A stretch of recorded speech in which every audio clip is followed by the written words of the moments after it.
friends, welcome to Concord UU Story Time for all ages. Our theme this month is imagination, and this is a story I've loved for many years, The Araboolies of Liberty Street, written by Sam Swope, who I got to meet and talk to about this story, and the pictures are by Barry Root. And it's a story about how some children use their imagination to save their neighbors.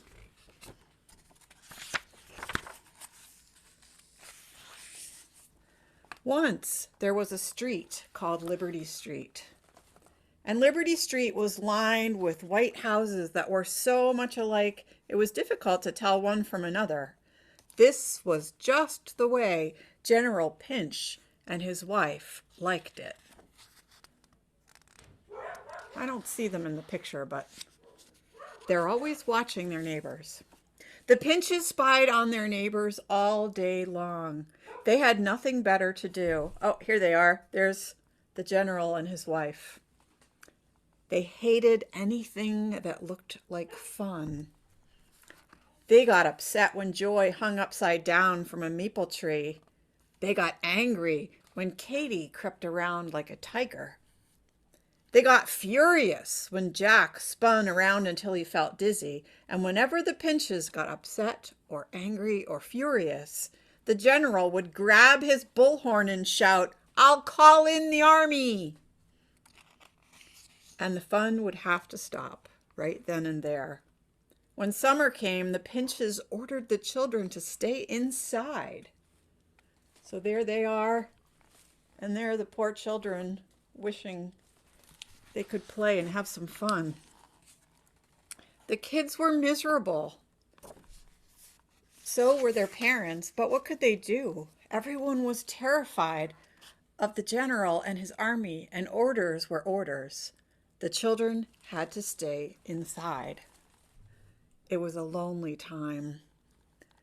General and Mrs. Pinch smiled nasty smiles and stood proudly at their windows, keeping a sharp lookout for fresh trouble. Tulips growing, robins building nests, that kind of thing. And whenever the Pinches saw anything they didn't like, the general would haul out his bullhorn. "I'll call in the army," he'd holler. Liberty Street was certainly clean and quiet. You had to give the Pinches credit for that. But you never heard any music or laughter there, or saw any toys or happy children. It was a sad place, and that made the Pinches very glad. Then one day, the Araboolies came to Liberty Street and moved in next door to the Pinches. They gave the general and his wife a lot to look at. For one thing, there were dozens and dozens of them, children and moms and dads and aunts and uncles and grandparents and great-grandparents and great-great-great-grandparents. For another, the Araboolies had pets. They had anteaters and porcupines, elephants, walruses, and sloths. They even had a wok, a few popolocks, and a wild barumpus. Mrs. Pinch sucked in both cheeks. "Disgusting," she hissed. "I'll call in the army," boomed the general. I don't know if you can see, they've got lights on their van. I love the plants they've got. But that didn't bother the Araboolies. They didn't speak English. They didn't know what those Pinches were screaming about. Now, the Araboolies came from an island far away where people are born with colorful skin. Strangely enough, however, the Araboolies were never the same color from one day to the next. For example, one day Grandfather Araboolie might be orange, Auntie Araboolie blue, and Baby Araboolie pink. But Gramps could just as easily have woken up yellow, Auntie green, and Baby purple. You just never knew. At night, the Araboolies glowed in the dark. Faulting, squawked Mrs. Pinch, stomping her foot. I'll call in the army, bellowed the general. The first improvement the Araboolies made to their home was to paint it with red and white zigzags. They decorated it with flashing colored lights and hung toys from the trees. Then they drew jungle scenes on the sidewalks and poured sand on the grass and made sand creatures. The Araboolies weren't the neatest people in the world, truth to tell, but they sure knew how to have fun. They put their furniture all over the yard and lived outside. They played outside, ate outside, and watched TV outside. The Araboolies even slept outside, all cuddled up like puppies in the biggest bed you ever saw in your life, and they snored like crazy.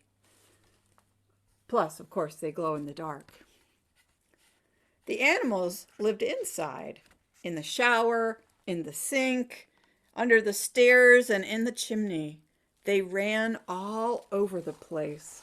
What a racket they made. I'm trying to make sure you can see these amazing pictures.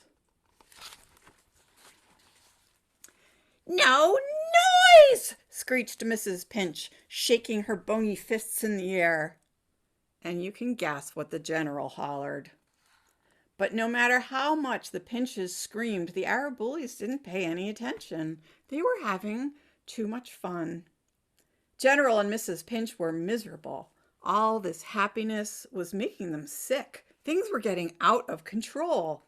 Why, before they knew it, all the children of Liberty Street were outside playing bula-nula ball. This has got to stop, shrieked Mrs. Pinch, her eyes popping out of her head. Just then, Joy clobbered the bula-nula ball. It went up and up and oh no, it crashed through the Pinch's window and smashed into the general's stomach. Pow!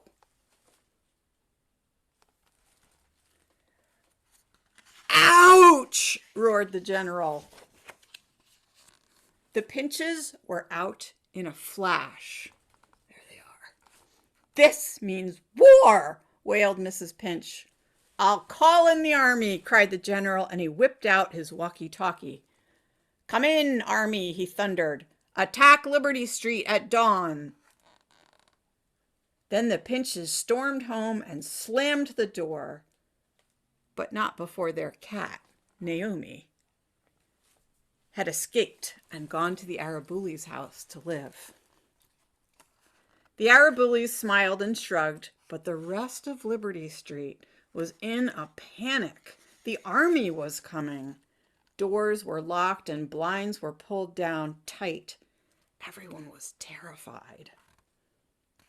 Everyone, that is, but Joy. Those mean old Pinches, she thought. When their army comes, they'll take away the Araboolies. Well, I won't let them. I won't. How do you think Joy is going to stop the army from taking them away? And so she thought and thought and thought until she had an idea. If you have an idea, she waited until night came. And then when the parents of Liberty Street were asleep, Joy tiptoed outside and sneaked around Liberty Street, waking the other children and telling them her plan. What a neat idea, they said. Because there wasn't a moment to lose, they got busy right away. But they had to be very quiet so their parents wouldn't wake up.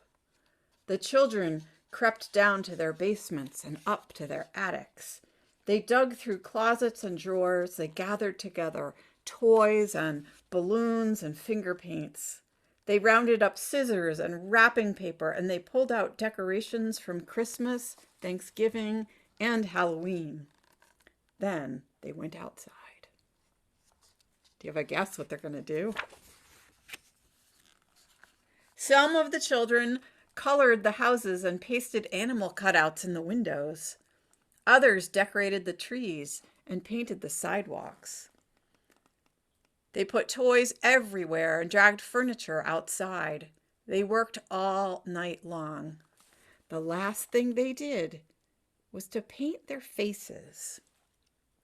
The Araboolies snored through it all. It was almost dawn when they were finished. Liberty Street had never, ever looked wilder or more colorful, and the children were very proud.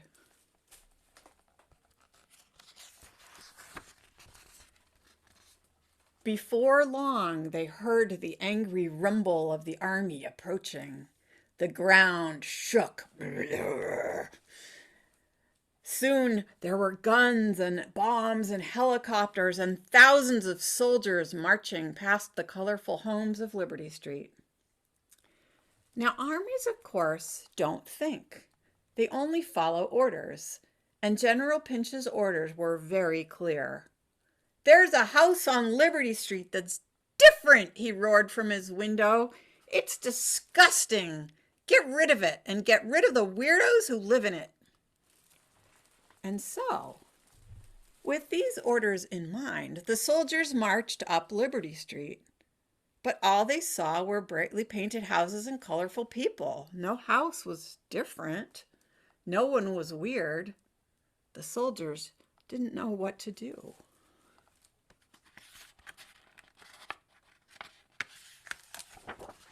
Oh, we got pages sticking together. But when they finally reached the end of Liberty Street, there it was, a different house, plain and white, with an angry man and a nasty woman inside. "That's them!" shouted the army. "They're the weirdos!" "Charge!" ordered the general. And the army did just that. The soldiers surrounded the house and tied it up with ropes. "Not us, you idiots!" squealed Mrs. Pinch. "I'll call in the army!" cried the general. But the army was already there, following orders. And so it was that the Pinches and their house were yanked from the ground and dragged far, far away as the children cheered and the Araboolies waved goodbye. And the Pinches were never seen on Liberty Street ever again.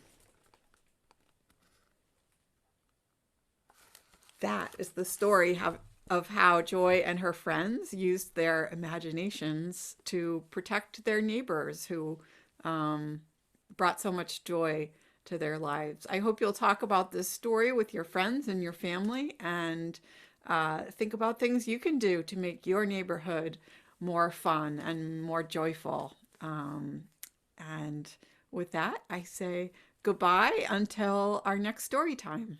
Thanks.